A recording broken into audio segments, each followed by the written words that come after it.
Ukraine has said that it has reclaimed control of strategically vital gas and oil drilling platforms in the Black Sea that had been seized by Russia. Ukraine's main intelligence directorate said that GUR units had taken back control of the so-called Boyko towers, located between Crimea and Odessa in the northwestern Black Sea. According to military experts, this is a major event that could end the Russian Navy's ability to operate in that region of the Black Sea. The GUR also said that there was a battle between Ukrainian special forces on boats and a Russian Sukhoi 30 fighter jet, which was forced to retreat. Одною з таких проблем, з якою ми стикнулися, ми її очікували, в принципі, але не думали, що це станеться. Це була ворожий літак Су, який прямував в напрямку Зміїного і пролітав помимо нас. Вона пролетіла на дуже малій відстані від нас, це було метрів 500, якраз під час того, коли ми виконували висотні роботи по демонтажу технічних засобів розвідки противника на цій вишці. І ми не знали, чи вона все ж таки змалювала нас, і вона зараз просто дасть коло і влупить по нам, чи вона десь полетіла далі по своєму завданню. Ukraine said it took control of the Petro-Godovalets and Ukraine drilling platforms, as well as the Tavrida and Sivish mobile rigs, which had been seized by the pro-Russian authorities in Crimea after Moscow's annexation in 2014. Also captured were Russian unguided aircraft missiles and the Neva radar station, which can track the movement of ships, it added. The video described how regaining control of the platforms was of strategic importance. It added that as a result, Russia has been deprived of the ability to fully control the waters of the Black Sea, which made Kiev's goal of regaining Crimea many steps closer. Ukraine is continuing to create naval history as a country with almost no navy by making gains against a very established Cold War navy with very big ships. With Ukraine's land-based missiles and use of sea drones that have made high-profile strikes in the Black Sea in recent weeks, there is no chance Russia can capture these back. We are seeing step-by-step Ukraine is clearing the Black Sea to open it to maritime trade. Located in the northwestern Black Sea, the platforms provide access to hydrocarbon resources, like Snake Island to the west, which Ukraine captured last year. The platforms can also serve as advanced bases for force deployment, helicopter pads, and the placement of long-range missile systems. The Russian 1,430th Regiment of Mobiks received its newest T-55 tanks. Moscow has been known to bring out older military equipment from storage to help it prosecute the war in Ukraine, but these are different.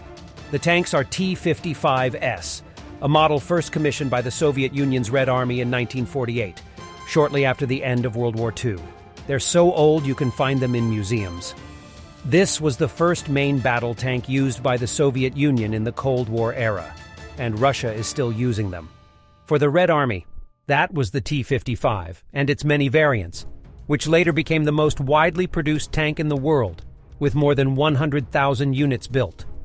Cheap, reliable, easy to use, and easy to maintain, it was a military mainstay from Egypt to China to Sudan, where they are still in use. But in following decades, when deployed against Western-built tanks, in some Arab-Israeli conflicts, and then in the Gulf War, they were no match. In the first Gulf War, in 1991, for example, the American and British tanks were knocking out Iraqi T-55S from 14 miles.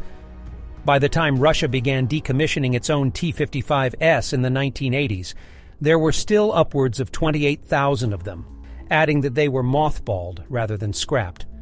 The Soviets never threw anything away. There's probably a significant number of them sitting in sheds waiting to be reconfigured.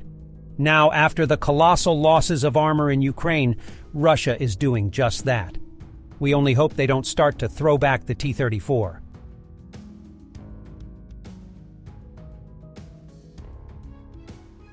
Uralvagonzavod will resume building T-80 tanks from scratch, said the UVZ CEO Alexander Potapov. This task is worthwhile. At least the military has set it before us. We are now actively working with the Ministry of Industry, because it requires appropriate capacities, Potapov explained. The T-80's combat debut in the First Chechen War was jarringly poor, with large numbers of the tanks falling victim to multiple attacks by Chechen rebels armed with RPG-7V and RPG-18 rocket-propelled grenades. For the most part, this was less a reflection of the tank as it was of how poorly trained their crews were in urban warfare, a martial art not seriously practiced since the Soviet Army took Berlin in 1945. In 2022, however, heavy attrition on the T-72S and T-90S compelled the Russians to send their stocks of T-80S into the fray. For essentially the same reasons as their stablemates, they too suffered heavy losses. By April 10th, the Russians lost 19 T80 BVMs and 52 T80Us, and in the case of the latter model, 15 had been destroyed and 42 had been abandoned. By August 14th, the open-source chronicle Onyx reported the total of Russian T-80 losses to be 178, though not all of them had been destroyed.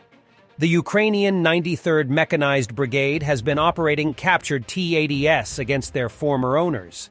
In either case, Russians and Ukrainians alike face a challenge when dueling with T-80S, which may claim one of the most wretched histories, from its very inception to the latest dispatches, of any tank ever conceived. Trials of the T80 BV Oberar.